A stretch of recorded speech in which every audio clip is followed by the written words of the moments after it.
Many people imagine Jesus as a really nice man, offering kindly words of hope and reassurance to the poor, the desperate, and the lost. Isn't he the guy who preaches love of neighbour and of enemies, of going the extra mile, of forgiving 7 times 70? Surely these are the words of a great humanitarian, of a supreme moral teacher. Well, sorry, pal, this supposed paragon of moral virtue is an illusion. When you remove the cotton wool from your eyes, you will realise that the stylized character of Jesus the Lord is a rigid, intolerant authoritarian, spouting a venomous creed, simplistic and cruel. Let's begin with one of Jesus' most celebrated dictums, love of enemies. As it stands, that idea has always struck me as a most ridiculous precept. At best, it is an extravagant exaggeration of a simple enough principle. Treat your opponents with civility, your enemies with humanity. The Greek philosophers were certainly attuned to such notions of moral virtue when dealing with their adversaries, long before similar words were put onto the lips of Jesus. But what would love of enemies really mean? Let's be guided by Jesus' own behaviour. How does Jesus himself deal with his own enemies? Throughout the Gospels, Jesus runs up against those notorious scribes and Pharisees, who, quite reasonably, question his odd teachings and behaviour. How does the Lord from heaven respond? With love? No, on the contrary, with curses and with threats of eternal damnation. The man famous for his condemnation of hypocrites is himself a hypocrite.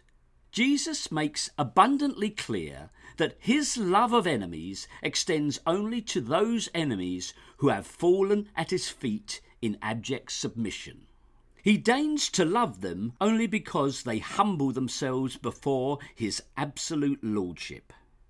He that believeth not shall be damned, says Mark.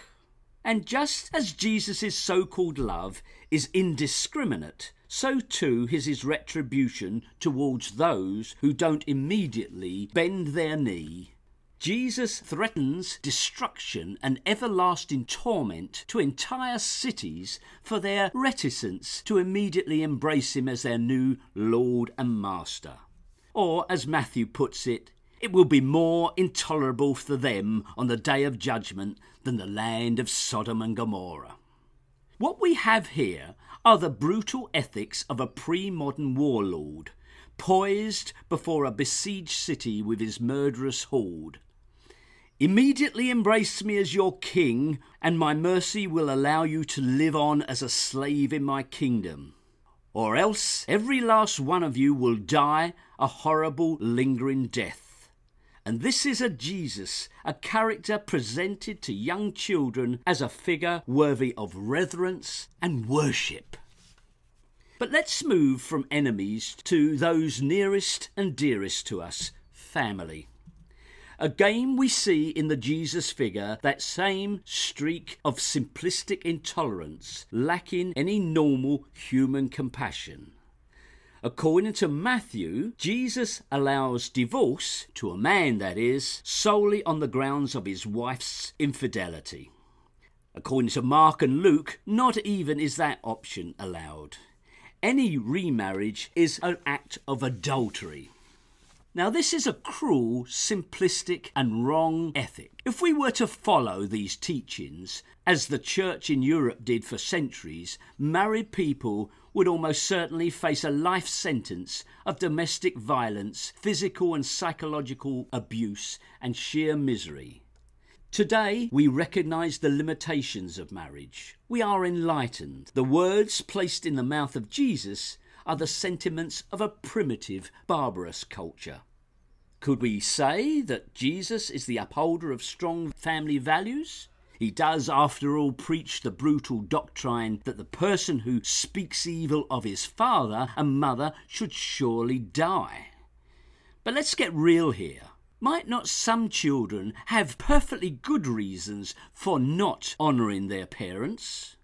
From end to end, the moral code of Jesus is crass, simplistic, and above all, irrelevant to the 21st century. But then again, at least let's take comfort in the fact that it isn't true.